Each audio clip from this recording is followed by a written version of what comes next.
Hello dear students, आज के video में हम नॉर्थ अमेरिका के रिलीफ को डिस्कस करेंगे, यानी उत्तरी अमेरिका के उच्चावच को डिस्कस करेंगे। देखिए, पहले वाले वीडियोस में हम उत्तरी अमेरिका या कह लीजिए नॉर्थ अमेरिका की लोकेशन और एक्सटेंट को डिस्कस कर चुके थे और साथ ही हमने उसकी जो संरचना थी उसको डिस्कस किया था। तो आज हम जानते हैं जो नॉर्थ अमेरिका के उच्चावच प्रदेशों को। देखिए, उत्तरी अमेरिका की संरचनात्मक विविधताओं से ही उच्चावत विविधता स्पष्ट होती है। जब हमने जियोलॉजिकल स्ट्रक्चर को यानी को डिस्कस किया था, तो वो इतना जटिल था, इतना कॉम्प्लेक्स था, तो नेचुरल बात है क्योंकि वो इतना विविध और कॉम्प्लेक्स था, तो जो उत्तरी अमेरिका का जो उच्चावच है वो भी उतनी ही विविधता लिए हुए है, क्योंकि उच्चावच डिपेंड किस पे करता है, हमारी जियोलॉजी पर डिपेंड करता है। तो इसी कारण ये जो उच्चावच है, रिलीफ है, ये भी काफ़ी विविधता लिए हुए है और इसी आधार पर धरातलीय दृष्टि से उत्तरी अमेरिका को 4 भागों में विभाजित किया गया है। पहला है रॉकी पर्वतीय प्रदेश, दूसरा है अमेरिका का विशाल मैदान, तीसरा है अपलेशियन पर्वतीय प्रदेश और चौथा है तटीय मैदान। मैप के अंदर आप एक बार देखिए, ये जो ईस्टर्न पार्ट है, ये वाला पोर्शन, ये अपलाशियल पर्वत श्रेणियों से का भाग है, जिसमें अपलाशियन पर्वत, अपलेशियन प्लेटो, ये सारे भाग सम्मिलित हैं। उसके बाद एक्सट्रीम वेस्ट में आप जाएंगे तो देखिए, ये पूरा जो पर्वतीय प्रदेश है, ये रॉकी और उससे एसोसिएटेड जितनी भी पर्वत चोटियाँ हैं उसका पर्वतीय प्रदेश है। ये जो मध्य वाला जो भाग है, ये विशाल मैदान का जो भाग है अमेरिका का, वो है। उसके बाद जो हमारा तटीय मैदान आता है अमेरिका का, देखिए अमेरिका अटलांटिक ओशन और पैसिफिक ओशन से घिरा हुआ है। तो जो भी अटलांटिक से लगे हुए क्षेत्र हैं, लोलैंड है, वो तटीय भाग हैं। उसके बाद जो वेस्टर्न में भी, क्योंकि पैसिफिक ओशन से लगता हुआ भाग है, वो पूरा पैसिफिक कोस्टल प्लेन्स के अंतर्गत आता है। तो ये क्लियर हो गया नॉर्थ अमेरिका के चारों पार्ट्स। अब हम बात करते हैं पहले प्रदेश की, वो है रॉकी पर्वतीय प्रदेश। देखिए, रॉकी पर्वतीय प्रदेश की हम बात करें तो इसमें उत्तर से दक्षिण की ओर 2 पर्वत श्रेणियां हैं। पहला तो है रॉकी पर्वत श्रेणी और दूसरा है प्रशांत महासागरीय पर्वत श्रेणी। तो रॉकी पर्वत पे माउंटेन को 2 पार्ट्स में डिवाइड किया गया है, और रॉकी पर्वतीय श्रेणी में और प्रशांत महासागरीय पर्वत श्रेणी के अंतर्गत। इस श्रेणी में कैस्केड श्रेणी, सीरा नेवादा श्रेणी और तटीय श्रेणी यानी कोस्टल रेंजेस सम्मिलित हैं। इस पर्वतीय श्रेणी के मध्य अनेक महागर्त, पठार और नदी घाटियाँ आती हैं। कोलोराडो में ग्रैंड कैनियन इसी श्रेणी के अंतर्गत आता है। तो रॉकी माउंटेन्स को रॉकीज और पैसिफिक माउंटेन्स में डिवाइड किया गया है, और इस पूरा जो रॉकी माउंटेन रेंज है, रॉकी माउंटेन रेंज के अंतर्गत कैस्केड रेंज, सेरा नेवादा रेंज और कोस्टल रेंज सम्मिलित हैं। तो ये पूरा एक विविड रीजन है, और रॉकीज बेसिकली क्या है, न्यू फोल्ड माउंटेन्स हैं। अब आप देखिए, ये पूरा जो पर्वतीय भाग है जो यूएसए और कनाडा से मैक्सिको तक जो गया है, ये पूरा रॉकी माउंटेन रेंजेस के अंतर्गत काफ़ी और हिल रेंजेस भी हैं, जिसमें रॉकी हिल और जो अपनी प्रशांत महासागरीय वो इसके अंतर्गत सम्मिलित हैं। और देखिए, रॉकी पर्वत श्रेणी का जो विस्तार है कोस्टल एरियाज तक भी गया हुआ है। ये वाला जो पार्ट है, यहाँ पर भी ये रॉकी पर्वत श्रेणी विस्तृत है। अब दूसरा जो भाग है वो है विशाल मैदान, द ग्रेट प्लेन्स। देखिए, रॉकी पर्वतों के पूर्व तथा एप्लेशियन के पश्चिम में उत्तरी अमेरिका का विशाल मैदान उत्तर में मैकेंजी नदी के डेल्टा से दक्षिण में मैक्सिको की खाड़ी तक फैला हुआ है। इस मैदान के 4 भाग हैं, और वो 4 भाग कौन कौन से हैं? कैनेडियन शील्ड, आंतरिक निचला मैदान, जलोढ़ द्वारा बना विस्तृत मैदान, अंध महासागर का तटीय मैदान आदि। तो ये 4 पार्ट्स हैं इस माउंटेन का। अब देखिए, रॉकीज ये हुआ और उसके बाद एप्लाशियन ये वाला हुआ। तो ये जो बीच का पार्ट है उत्तर से दक्षिण की ओर, ये जो भाग है, ये पूरा हमारा अमेरिका का मैदानी भाग है, जिसे 4 भागों में डिवाइड किया गया है।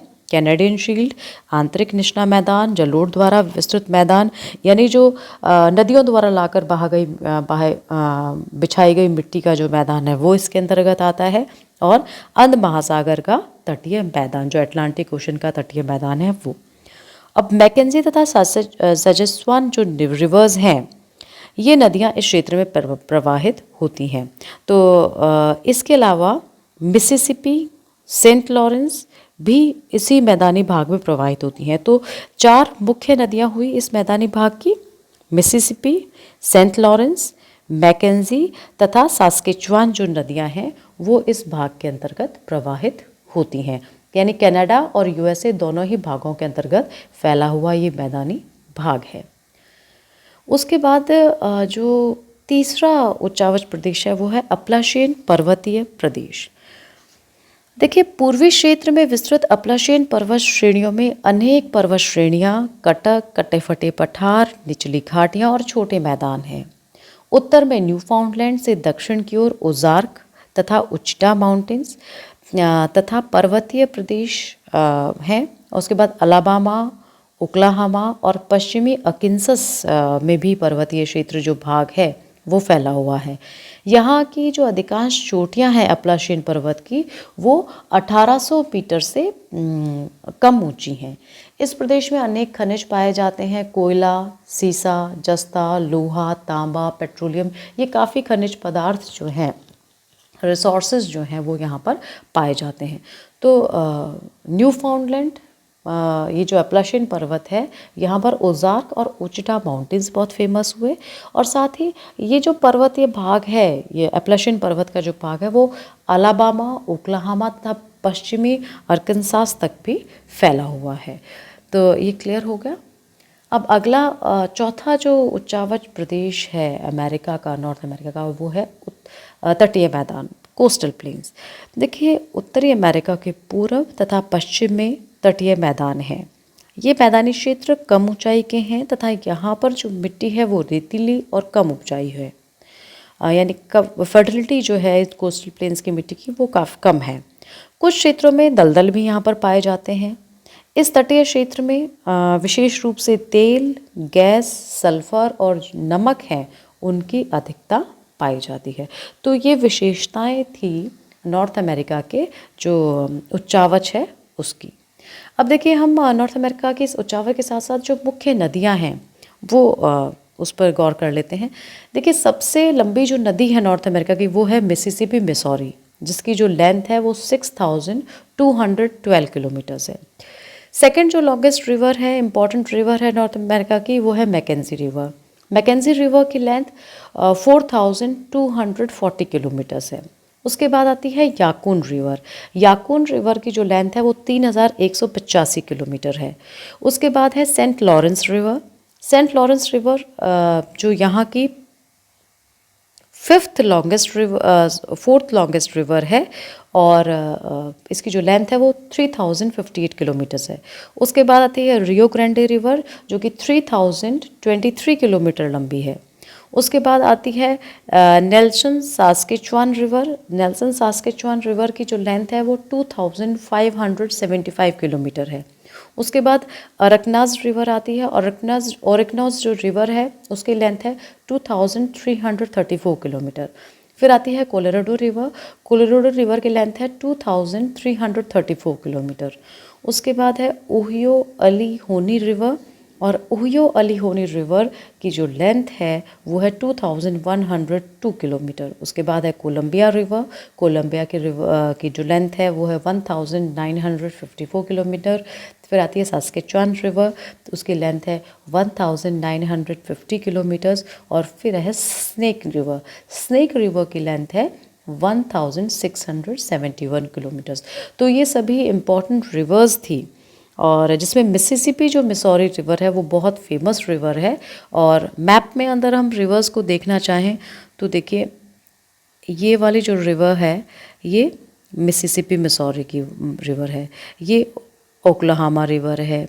उसके बाद आप रियो ग्रांडे रिवर, ये वाली रियो ग्रांडे, ये कोलोराडो के जो ग्रैंड कैनियन जो रिवर है वो वाली आ गई ऐसे। उसके बाद आपकी अरकानसास रिवर आ गई।